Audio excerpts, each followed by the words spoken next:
Hey, ¿cómo va? ¿Qué pasa, pilotos de YouTube? ¿Cómo están? Bueno, Citizen Tech, quien les habla, retomando la actividad ya casi de manera normal. Y sí, como toda normalidad en Star Citizen, sí, se ha generado otro drama, pero esta vez es toda de CIG, créeme, así te lo explico. Mirá, vamos.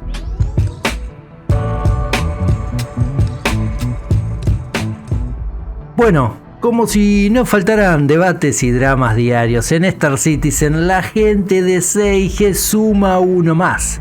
En el día de ayer se anunció que la serie Hornet MK1 dejará de estar disponible para su adquisición tanto dentro como fuera del juego, a lo que la gente de SIG hizo un llamado a los jugadores para que comprasen estas naves, dado que sería su última oportunidad de tenerlas. Esto llega, podría decirse, como producto de la salida de la serie MK2, básicamente. Esto es lo que anunciaron. Mirá, desde su debut en el año 2806, el Hornet ha ascendido para sobresalir en una variedad de roles, desde el reconocimiento de alto riesgo hasta el feroz combate aéreo. Sin embargo, las amenazas recientes nos han empujado a ir más allá. Presentamos la serie F7 Hornet MK2, que ahora lidera con orgullo la línea de la Armada de la UE, y si bien el F7 Hornet MK1 ha disfrutado de un largo e ilustre servicio, estamos reduciendo la producción de este legendario chasis.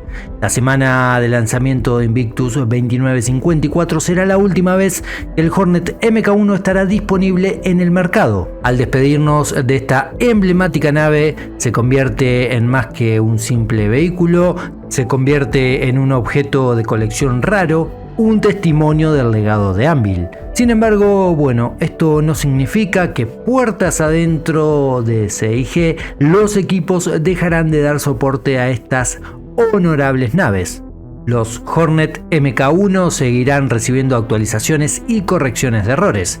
Dejarán de estar disponibles para compra o alquiler, pero habrá formas de obtenerlas en el juego en el futuro. En este punto imagino, alguna cadena de misiones que te dará acceso a la compra nueva mediante la web, algo como lo que ha pasado con el Hornet F7A, pero en vez de recibir un CCU, podrías tener acceso a comprar esta nave. Luego dicen que las personalizaciones exclusivas de las MK1 van a seguir estando disponibles con suministro limitado, y también habrá forma de ganarlas en el futuro dentro del juego. Habrá variantes MK2 correspondientes a cada variante de la MK1. Pueden haber oportunidades futuras para obtener actualizaciones gratuitas de MK1 a MK2. Sí, tal cual lo hicimos con el evento de los Xenotrit hace poco tiempo atrás, el cual llegó hasta la fase 5. Luego nos dicen que el equilibrio de todas las naves continuará ajustándose según su función. Las naves MK1 podrán recomprarse, actualizarse a otras naves y se van a poder recuperar mejoras existentes.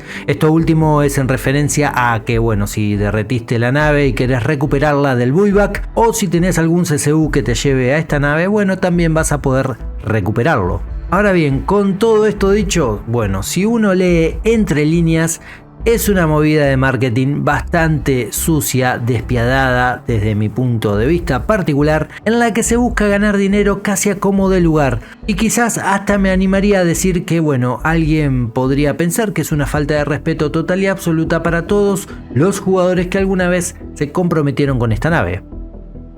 ¿Por qué no dejar, por ejemplo, el MK1 en tienda junto con el MK2 y dar libre albedrío a los jugadores para que, estos puedan elegir entre uno u otro sin la necesidad, por ejemplo, de forzarlos a ejercer tal o cual gameplay en un futuro para poder tener acceso a esta u otras naves? Dicho sea de paso, este último es un modo de obtener recompensas que perjudica a una gran parte de jugadores, a los cuales quizás, por diversos motivos tienen el impedimento de cumplir estos eventos grupales que ofrecerán recompensas, como en este caso podría ser acceder en un futuro al MK1. Pero bueno, más allá de esto, tras este puntapié inicial que ha dado la gente de CIG con esta movida monetariamente, yo le llamaría depredadora, impide que a partir de hoy varias de las naves que aún no han sido alcanzadas con el ya conocido Gold Standard o estándar de oro, o modificaciones necesarias que las adapten a los estándares actuales,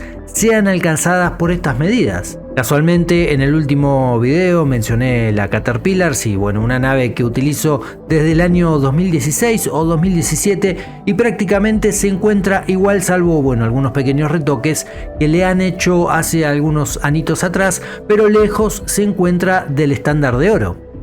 A partir de ahora, ¿quién puede asegurar que estas naves a estas alturas, viejas ya en el tiempo, por las que ya pagamos, obviamente, bueno, no les va a suceder lo mismo que a la MK1? ¿Acaso llegará la Gladius MK2, la Freelancer MK2, la Cutlass MK2? Hago referencia a algunas de estas naves porque son de las más antiguas dentro del universo persistente. Miren, ¿vieron cuando por ejemplo van por la calle y observan un cartel diciendo última oportunidad, compre ahora? Pero bueno, esa última oportunidad no es algo que genera el mercado, sino que es forzado por el mismo comerciante, por el mismo vendedor, para obtener más ventas. Bueno, es lo que está sucediendo acá. Si hacemos memoria, la gente de CIG modificó el precio del MK1 hace poco tiempo atrás, subiendo su valor, incitando a su compra antes de que termine el evento de Jump Down. Luego de subir dicho valor, bueno, llegaría la versión del MK2, junto con la respectiva actualización del 1 al 2, y tras todo esto se anuncia el retiro, casualmente, del MK1, informando que, como te dije antes, te apures a comprarlo. A ver, claramente la empresa tiene que encontrar vías, caminos y formas de mantener toda la infraestructura que posee actualmente, como así también todos sus recursos, pero creo que deben existir ciertos límites, al menos bueno, con los jugadores, dado que por ellos el proyecto lleva recaudado casi 700 millones de dólares. Movidas tales como la sucedida días atrás con el Ursa médico y el cargarse totalmente con él mucho de lo que escuchamos y bueno, nos dijeron a lo largo de estos años respecto a la famosa muerte del astronauta, el rol médico y bueno, todo eso que ya sabes, todo terminó yéndose por una tubería con tal de ganar más ventas con ese vehículo. Y ojo, a ver, que no soy tan extremista al momento de pensar esto porque bueno, creo que debe haber un cierto equilibrio y uno puede aceptar o tomar naturalmente que si tenés ese vehículo o una nave donde reaparecer y solo lo puedas hacer vos y nadie más que vos, sumado a que solamente lo vas a poder hacer un número muy limitado de veces, bueno, creo que es totalmente aceptable y es algo que podrían haber hecho desde un principio. Pero en ese afán de engordar las arcas se terminan cargando parte del juego, del rol médico, y así lo juegue una sola persona es respetable porque bueno, las minorías también lo son por supuesto y terminan borrando con el codo lo que escribieron con la mano a lo largo de los años y todo simplemente por un puñado más de billetes. Así que bueno, no gente, no todo es válido, creo que debe haber ciertos límites. Ahora bien, con todo esto dicho, como me gusta ser siempre imparcial, objetivo y decir todo, te cuento que en el año 2014 el mismo Chris Roberts, cuando bueno, se estaba armando todo el proyecto, cuando se estaba dándole forma a ese borrador que comenzó en 2011-2012, mencionó en un video que las naves podrían ir actualizándose tal como sucede con los coches, por ejemplo, de tal forma que uno podría tener un coche de los años 60 y sería divertido andar en él. Algo así, bueno, lo explicó con las naves. Si buscas este video que te estoy mostrando en esos minutos, lo vas a poder escuchar. Ahora bien, en este momento seguramente podrías estar diciendo, pero entonces si hace 10 años Chris advirtió que esto sería así, ¿por qué los enojos? Bueno, digamos que en parte tenés razón, pero también nos habló durante 10 años de la muerte del astronauta, del Salvage, de la simulación que tendría Star Citizen y de tanta movida más, de la cual, bueno, poco rastro va quedando de aquella idea original. La verdad que soy de guardar muchos teras de información a lo largo de los años y podría recopilar mucha realmente, pero no es el caso ni tiene sentido a esta altura del partido. Digamos que, como se suele decir por acá, ya estamos jugados. Este tipo de medidas podrían ser tomadas o aceptadas más allá de preferencias personales cuando el juego se encuentra, por ejemplo, en su versión Gold con toda la rama de roles y features completas, donde podés disfrutar de la ciencia de la exploración de corto, mediano y largo alcance que tantas veces hemos escuchado a lo largo de los años,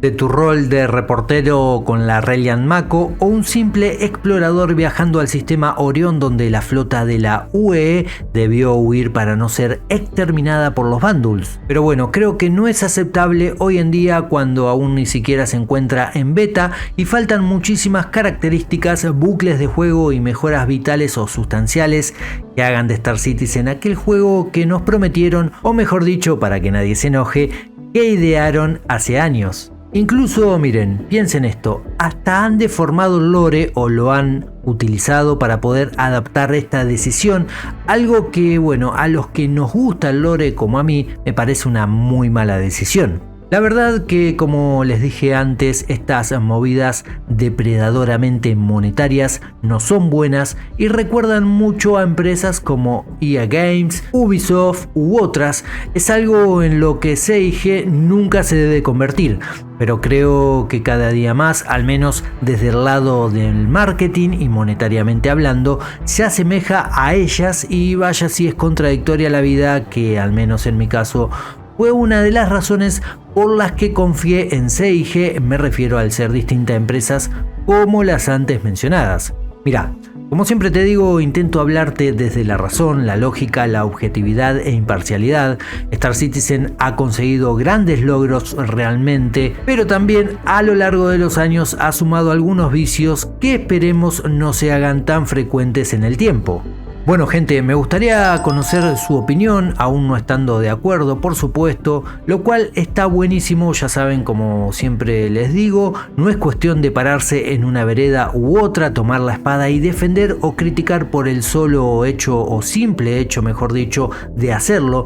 Creo que los debates, cuando son bien intencionados, siempre suman y enriquecen la causa. Bueno, espero que todo esto te haya servido, gustado e informado. Ya sabes, como siempre te digo, que de ser así podés dejar ese enorme like para valorar el contenido del canal. También podés compartirlo y si no te suscribiste, dale, ¿qué esperás? Hacelo y sumate a esta familia que sí, a veces puertas adentro tiene ciertos debates. Como toda familia, hay cosas buenas, cosas malas, pero al final somos familia igual. Tiempo de partir, tiempo de encender motores, pero no me voy sin antes desearles a todos una muy buena y gran vida. Cuídense y ya saben, comandantes, tripulación, si salen al verso, vuelen seguros. Nos vemos en el próximo video. Adiós.